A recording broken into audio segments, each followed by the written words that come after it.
एक गांव में एक गरीब लकड़हारा रहता था जो हर रोज सुबह उठता, जंगल में लकड़ी काटता और फिर उन लकड़ियों को बाजार में बेच देता। उससे जो भी पैसे मिलते वो उन पैसों में अपना गुजारा कर लेता। एक दिन जब वह जंगल में लकड़ी काट रहा था तो उसने एक साधु को देखा जो अपने ध्यान में मग्न था। वह उस साधु के पास गया और उसके सामने जाके बैठ गया। कुछ देर बाद जब साधु ने आंखें खोली तो लकड़हारा सामने बैठा था। लकड़हारे ने साधु को प्रणाम किया और पूछा, हे ज्ञानी, मैं बहुत ही गरीब हूँ, कृपया मुझे मेरी समस्या का कोई समाधान बताइए। साधु ने कहा, जब तुम इस जंगल में आगे की तरफ जाओगे तो तुम्हारा समाधान हो जाएगा। लकड़हारा साधु की बात को मानकर जंगल में आगे बढ़ने लगा। कुछ देर बाद वह एक चंदन के जंगल में जा पहुंचा। वह बहुत ही ज्यादा खुश हुआ। अब उसने बाजार में चंदन बेचना शुरू कर दिया और जल्द ही वो अमीर हो गया।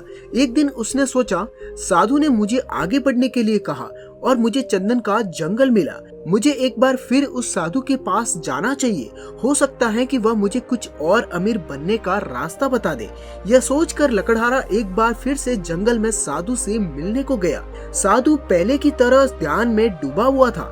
कुछ देर बाद जब साधु ने आंखें खोली तो लकड़हारे ने साधु से कहा, हे ज्ञानी, तेरी कृपा से मुझे जंगल का चंदन मिला, कृपया मुझे कुछ और बताओ। साधु ने कहा, जंगल से भी आगे जाओगे तो तुम्हारा समाधान हो जाएगा। लकड़हारा साधु की बात को मानकर जंगल में और आगे बढ़ा। थोड़ा और आगे जाने पर उसे एक सोने की खान मिली। लकड़हारा सोने की खान को प्राप्त करके धनवान हो गया।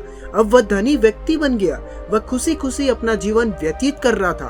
कुछ समय बाद लकड़हारे ने फिर से साधु के बारे में सोचा और उसे मिलने के लिए जंगल में चला गया। साधु अपने ध्यान में शांति से बैठे थे।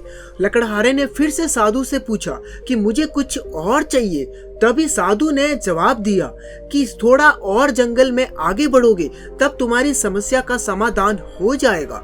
लकड़हारा साधु की बात को मानकर जंगल में आगे बढ़ने लगा तो उसे हीरे, माणिक और मोती मिले। वह बहुत ही ज्यादा अमीर हो गया। उसे जिंदगी का हर एक सुख मिल गया जो पैसों से मिलता है। कुछ साल बीत गए और एक दिन लकड़हारे ने सोचा कि साधु इतना जानता था, वह धनवान हो सकता था, लेकिन फिर भी इनमें से किसी भी वस्तु का उपयोग उसने नहीं किया। लकड़हारा कोई कारण नहीं सोच सका और अंत में उसे साधु से मिलने के लिए वापस जंगल में जाना पड़ा। इसलिए वह फिर से उससे मिलने के लिए जंगल में चला गया। जब वह साधु से मिला, लकड़हारे ने कहा, हे बुद्धिमान, आपने मुझे आगे बढ़ने के लिए कहा और मुझे धन का रास्ता बताया, लेकिन मेरा एक सवाल है, कृपया मुझे ये बताइए कि आप खुद इन चीजों को पाकर अमीर क्यों नहीं बनना चाहते। इस पर साधु ने जवाब दिया कि आप जो कर रहे हैं वही सही है, लेकिन मैं और आगे बढ़ गया हूँ, हीरे माणिक से भी आगे, और आगे जाकर मुझे एक ऐसा सुख मिला जिसकी तुलना ये हीरे, माणिक, चंदन, सोना, मिट्टी के बराबर लगते हैं। मुझे वह खास चीज मिली है।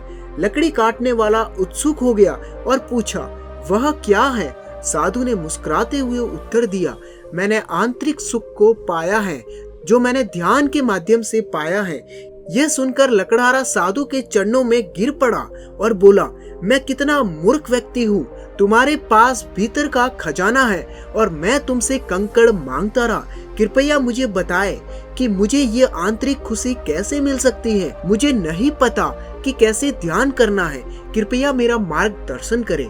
साधु ने कहा, ध्यान करना बहुत ही आसान है, बस आराम से बैठ जाओ और अपने मन के भीतर क्या चल रहा है उसे देखना शुरू करो।